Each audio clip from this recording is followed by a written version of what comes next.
Hey everyone, this is Sarah Morrison, local realtor and certified probate real estate specialist. And today is day 2 of my 21-day Facebook Live challenge. And today is just going to be an educational video. So what I wanted to go over was a very, very simplified process for selling a home in probate. And you'll notice some similarities with how to sell whenever you normally sell a home, but then there's also going to be some differences too. There might not be as many differences as you think, or there might be more. I don't know.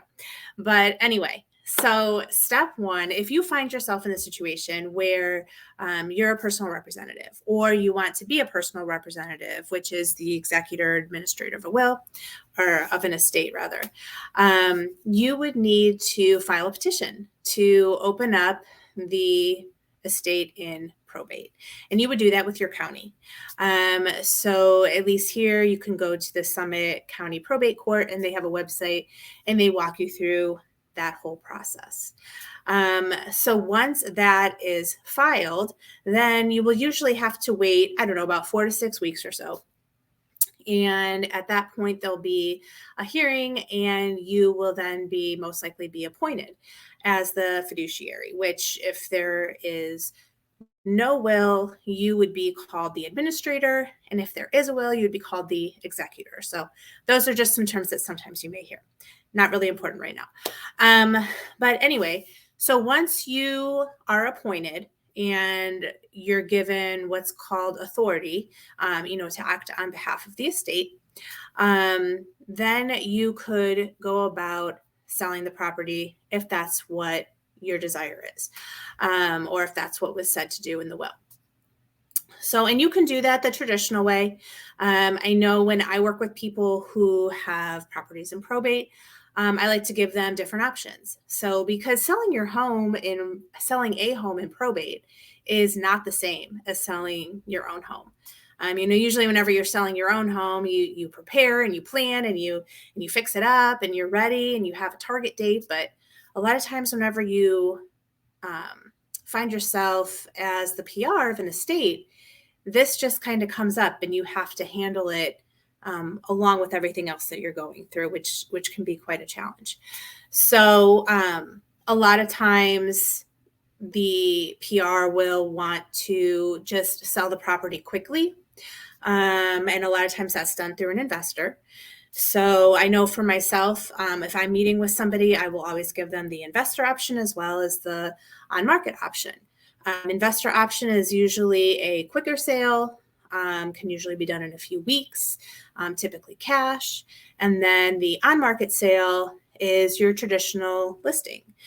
So putting it out there on Zillow and all those types of websites and scheduling the showings and things like that. There's no right or wrong. It's honestly whatever, you and the other beneficiaries and heirs have decided to do. The one thing I did want to notice or point out is that, if you are going the investor route, it's typically going to be a lower price point just because you are getting an all cash offer.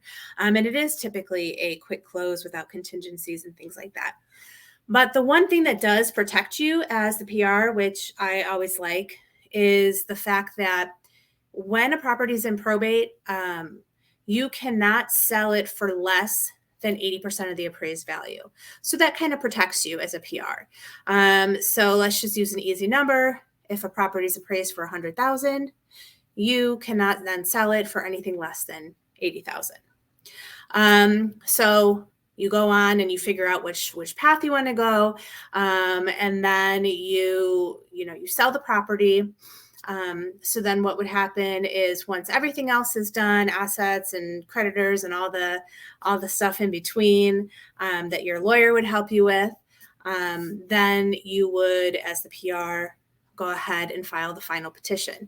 And at that point, if everything gets approved, then there would be the final distribution of the assets. So I hope that helps. A little bit different from a traditional sale, but a lot of things are still the same.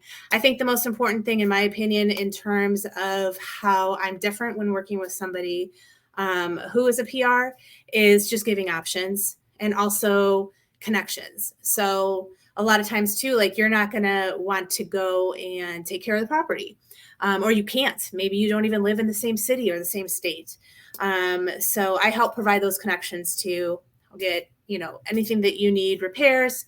I can kind of be your concierge is what I like to call it, in addition to actually getting the property sold. So again, I hope that answers some of your questions, gives you some more information on what I do. And as always, if you have any questions, you can let me know.